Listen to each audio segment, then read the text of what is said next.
Morning, everybody. Uber Lady Charlotte here. Sun is really bright. Cut the radio off. I just left Uber Lady Mama house and headed to work. And I was looking at how beautiful the day is. I mean, it's absolutely beautiful out here. And so it reminded me just a little bit of when I had gone to jail. I wasn't supposed to be in jail, but I stayed 3 days in jail. And like Oprah say, I thought I was gonna rot to death. But and I just started thanking God for my freedom in my life. You know, you have to thank Him every morning for waking you up. And then I said, well, you know what? I can tell a little bit of what happened when I initially went to jail. Now, I won't be able to tell the whole story because it's super long. It's 3 days worth, but there was so much that happened in those 3 days. It's unbelievable. So I'll give you this little part. So I was at the apartment complex called Cabarrus Arms. That's where I used to live in Concord, and it was the hood. It was the projects. Well, anytime something went down, you just ran to your window. You looked out your window, and you saw what was going down. Well, I heard a little commotion downstairs. Like the police, there were the little kids. The police here, the police here. Not the police. The police here, the police here. So I said, ooh, somebody say the police is here. So there was this guy that I had started dating. Well, we're getting to know each other. And he was at the house. So I go running to the window.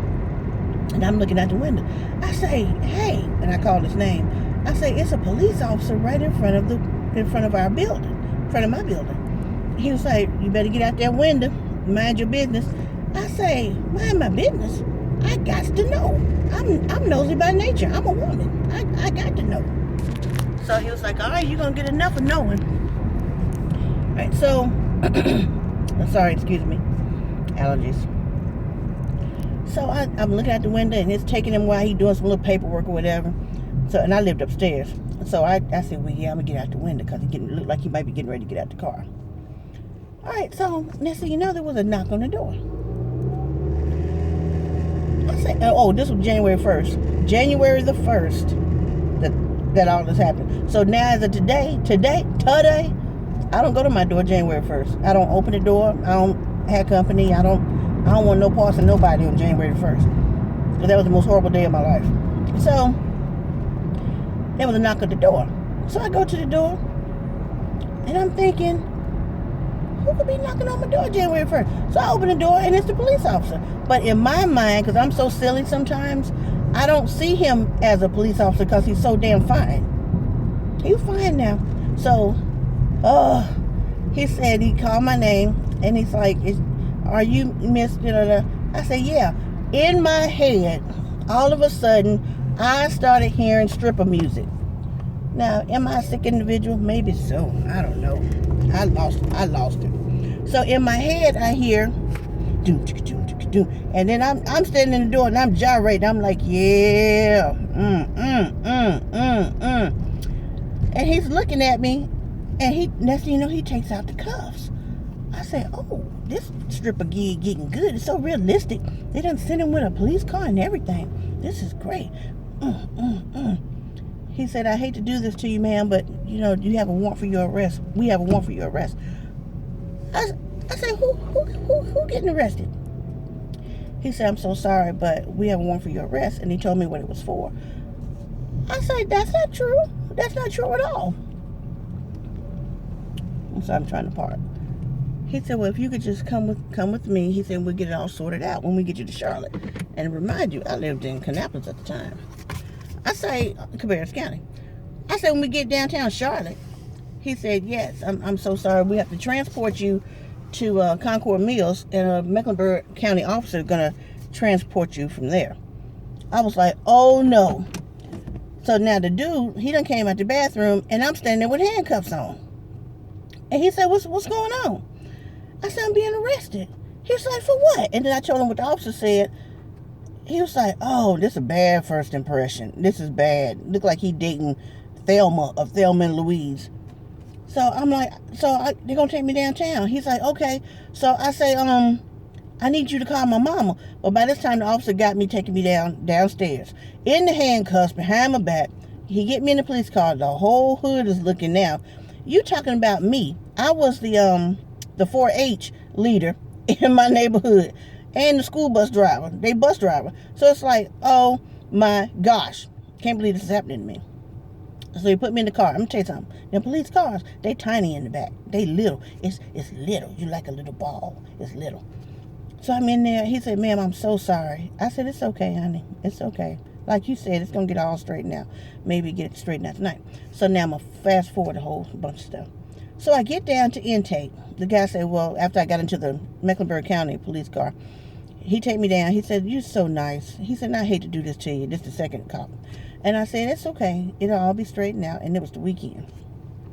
So he said, I'll tell you what, I'm going to stay with you as long as I can. I said, I appreciate that. So we get inside intake, and I'm gonna tell you, it's a different world in there. You see all kind of criminals, real hardened criminals in there. All right, so now we go through intake. They take my wig from me, my stocking cap, my hair is towed up under there. Then they ask you, and they write down everything that you got that they take from you. They write it down, and then they make fun of you. And I was just so devastated. All right, so now I'm gonna skip a whole bunch of stuff. So now we're in the holding cell. I'm in the holding cell with two other girls, young girls. One, she's a drug addict. She go to jail. She say, I go to jail guaranteed every weekend. She said, but it's okay. I need a rest.